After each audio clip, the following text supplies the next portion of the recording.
Hey, this is Victor Antonio, and welcome to another Victor's Inbox. Today's email comes from Oscar Cruz. By the way, love the emails. Keep them coming. I will do my best to answer as many as I can. Oscar writes, "Hi, Victor. Here at this dealership, we sell used cars. Most of our customers have bad credit, so they don't get what they want. They get what we have." There's a different proposition. They don't get what they want, they get what we have.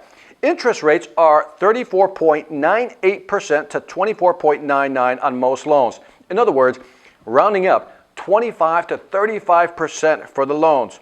Most of these customers expect to pay a 12.99 or 13% loan due to some commercials they've seen on TV. How would you explain these differences in loan rates to your customers? I paraphrased that last part. Well, I responded with the following. Oscar, first, thank you. He said, my first reaction is, wow, 25 to 35% for a loan? And then I made this sarcastic statement, my cousin Vinny offers these type of rates. Right? I mean, that's almost like loan sharking. I said, that aside, you are selling to a high-risk market, and I would let them know that because they have poor credit history, they should expect to pay more. I recommend as part of your sales process is to first reset their expectations early on in the conversation. For example, I would ask questions like this. So tell me what you're looking for. I would start out the conversation like that. Tell me about your price range, and then ask this key question. How do you plan on financing this purchase? Now at that point, you can start talking about money. Then I would make the statement that we have financing as low as 12%, and if you have poor credit, it could be as high as 35%. I said the client now has a range. In other words, by making that statement, whether it's 12 or 13%, all the way to 35%, I've now given the customer a range. So I've kind of reset their expectation. And if they get poor credit, it's probably towards the higher side. You can make these little statements during your conversation. Then you can use different models to try to get the payments down. For example, when you're selling cars, you know that if you have a trade-in, again, that'll bring down the initial principal down, so the payment will be smaller. Or you can talk about extended payments. Again, you can talk about different options.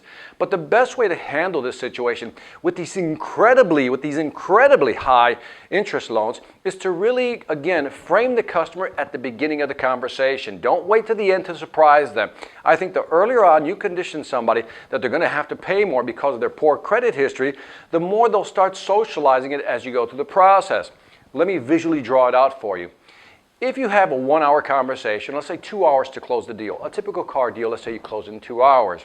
If you're having all these wonderful conversations, here's 0 time here, and you're having all these wonderful conversations that somewhere at 1.5 hours, you drop that price on them or that interest rate for that loan at 35%, the customer's going to go, just freak out. But if you present it early on within the first, let's say 5 or 10 minutes, for the next hour and 45 minutes, the customer has time to socialize that 35% or lower, whatever it may be. Get the idea, so introduce it earlier if you want them to socialize that high interest rate. This is Victor Antonio with another sales tip reminding you, selling ain't hard when you know how. Take care. Every manager can feel it. The difference between a motivated, value-driven sales team and one that's stuck in a rut. CEOs know the difference too. They can see it clearly in the profit and loss columns. The question is, how do you get your team to this elite level? Is there something extra you can do to break through the remaining resistance and equip them with the right mindset to grow your business? Yes, there is. But you're not going to do it with one of those cheesy inspirational speakers or some self-proclaimed guru. What you need is someone with a real business track record to deliver key insights in a captivating way, to give your team the right tools for selling in today's tough marketplace. Enter Victor Antonio, experienced executive, innovative thinker, compelling speaker. He's ready to deliver the message you need your people to hear, not with a canned speech, but a customized, dynamic keynote designed to deliver results. Bring Victor Antonio to your next event before the competition does.